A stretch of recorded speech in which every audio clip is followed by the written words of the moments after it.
আজি আমাৰ মুছলপুৰ কলেজৰ আমাৰ 33তম এনুৱেল কলেজ উইক তথা জাইক্লং ফেষ্টিভেল 2.0 গতিকে আমি আজি পাতিবলৈ সক্ষম হৈছোঁ। আমি আজি 5 দিনীয়া কাৰ্যসূচী লৈ পেলাই আমি এই প্ৰগ্ৰাম পাতিছোঁ। এইটো আমাৰ 27 এপ্ৰিলৰ পৰা 1 মেলৈকে চলিব আৰু এই 5 দিনীয়া কাৰ্যসূচী আমি খুব ধুনীয়াকৈ কৰিছোঁ যে এই কাৰ্যসূচীত আমাৰ স্পৰ্টছ থাকিব, কালচাৰ থাকিব, লিটাৰেচাৰ থাকিব বা তেনেকুৱা ধৰণৰ বহুত ষ্টুডেণ্টখিনিৰ বেনিফিট হোৱা যিবিলাক প্ৰগ্ৰাম। আমাৰ উদ্দেশ্য হৈছে এটাই যে আমাৰ য়ং জেনেৰেশ্যন, আমাৰ ষ্টুডেণ্টখিনি যিখিনি টেলেণ্ট, সেই টেলেণ্টখিনিক আমি উঠাই আনিব বিচাৰিছোঁ, তেওঁলোকে যাতে কিবা এটা স্ক'প পায় যে নিজৰ টেলেণ্টখিনি জাহিৰ কৰাৰ কাৰণে। গতিকে আমাৰ প্ৰথম লক্ষ্য থাকিব সেইটো। আৰু এইটোৰ লগত আমি এইবাৰ কিছুমান ব্যতিক্ৰমী প্ৰগ্ৰাম আমি ৰাখিছোঁ। ব্যতিক্ৰমী প্ৰগ্ৰাম ধৰক আমি যোৱা বছৰো ৰাখিছিলোঁ আমি food festival, ethnic food festival. গতিকে এই ফুড ফেষ্টিভেলটো এইবাৰো থাকিব আৰু এইটোৰ লগতে আমাৰ থাকিব এইবাৰ যে আমাৰ এলুমনি মিট, আমাৰ প্ৰাক্তন ছাত্ৰ ছাত্ৰীসকলৰ আমাৰ মিট। গতিকে আমি এইটো ৰাখিছোঁ আমি এইটোৰ কাৰণে যে আমাৰ ছাত্ৰ ছাত্ৰীখিনি যাতে আমাৰ যিবিলাক পাছ আউট হৈ গৈছে আমাৰ 93ৰ পৰাই আজিলৈকে, গতিকে তেওঁলোকে আহি পেলাই ইয়াতে মিট হ'ব। আমি এই প্ৰগ্ৰামটো ৰাখিছোঁ আমি অহাকালি 28 তাৰিখে 3টা বজাত। গতিকে মই আশা কৰিম যে আমাৰ যিমানখিনি পাছ আউট হৈ যোৱা আমাৰ প্ৰাক্তন ছাত্ৰ ছাত্ৰীসকল আছে তেওঁলোকে যাতে আহি পেলাই ইয়াত অংশগ্ৰহণ কৰে, সেইটো থাকিব। আৰু 2 নম্বৰ প্ৰগ্ৰামটো হৈছে আমাৰ ইণ্টেলেকচুৱেল মিট। এইটো আমি 29 তাৰিখে ৰাখিছোঁ 3টা বজাত।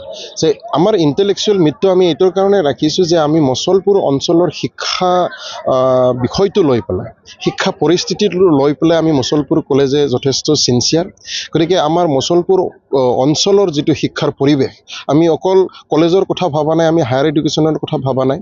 আমি হায়াৰ এডুকেশ্যনৰ পৰা LP লৈকে বা LP টো আমাৰ হায়াৰলৈকে যিমানখিনি আছে এই পৰিৱেশটো আমাৰ মুছলপুৰ অঞ্চলত যাতে ভাল হয় আৰু সেই পৰিৱেশটো আমি কি ধৰণ কৰিলে আমাৰ পৰিৱেশ আকৌ ভাল কৰিব আমি পাৰোঁ, সেই উদ্দেশ্য ৰাখি আমি মুছলপুৰ অঞ্চলৰ গণ্যমান্য ব্যক্তিসকলক আমি 29 তাৰিখে 3টা বজাত মাতিছোঁ। তেওঁলোকে আহিব। এৰাউণ্ড আমাৰ মোটামুটি 70ৰ পৰা 100জন আমাৰ ইণ্টেলেকচুৱেল আহিব।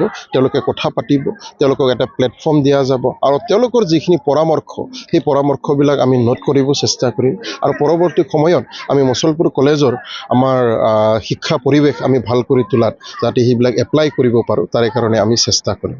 আৰু লগতে আমি এই বছৰ আমি 2টামান আকৌ ব্যতিক্ৰমী প্ৰগ্ৰাম ৰাখিছোঁ।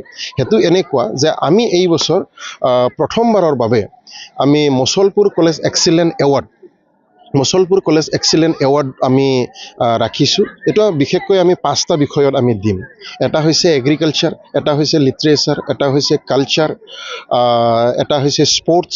গতিকে তেনেকুৱাকৈ আমি 5টা বিষয়ত দিম আৰু এইটো আমাৰ ষ্টুডেণ্ট নহয়, এইটো আমি গ্ৰেটাৰ মুছলপুৰ অঞ্চলৰ পৰা যিবিলাক ব্যক্তিয়ে নিজৰ নিজৰ ফিল্ডত ভাল কাম কৰি আছে, গতিকে তেনেকুৱাকৈ আমি ব্যক্তিসকলক আমাৰ জুৰি মেম্বাৰে বাছি উলিয়াইছে।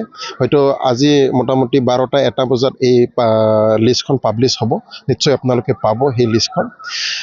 তেওঁলোকক আমি এক্সিলেণ্ট এৱাৰ্ড দিয়াৰ এটাই উদ্দেশ্য যে তেওঁলোকে যিখিনি কাম তেওঁলোকৰ ফিল্ডত কৰি আছে সেইটো যাতে আমাৰ ল'ৰা ছোৱালীৰ কাৰণে আদৰ্শ হয়, সমাজৰ কাৰণে আদৰ্শ হয় আৰু সমাজক ভালদৰে প্ৰতিষ্ঠা কৰাত তেওঁলোকৰ ভূমিকা আৰু যাতে মজবুত হয় সেইখিনি কৰাৰ কাৰণে আমি এই কথা ভাবিছোঁ।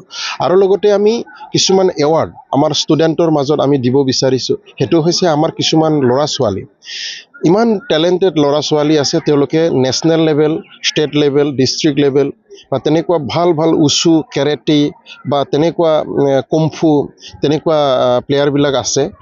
তেনেকুৱা ল'ৰা ছোৱালীবিলাক আমাৰ নেশ্যনেল, ইণ্টাৰনেশ্যনেল লেভেলত আমাৰ gold medal, silver medal, bronze medal পাবলৈ সক্ষম হৈছে যোৱা 1 বছৰত। নাই বুলিও আমাৰ 15-16জন ল'ৰা ছোৱালী আছে। তেওঁলোককো আমি এইবাৰ আমি সম্বৰ্ধনা জনাব বিচাৰিছোঁ। আৰু লগতে এই বছৰ আমাৰ 3জন আমাৰ শিক্ষকে PhD পাবলৈ সক্ষম হৈছে। তেওঁলোককো আমি এই চেগতে আমি লাষ্টৰ দিনা আমাৰ 1 তাৰিখৰ দিনা আমাৰ অ'পেন ছেশ্যন হ'ব। সেই অ'পেন ছেশ্যনৰ দিনাই আমি গোটেইখিনি কাৰ্যসূচী আমি কৰিম বুলি আমি ভাবিছোঁ।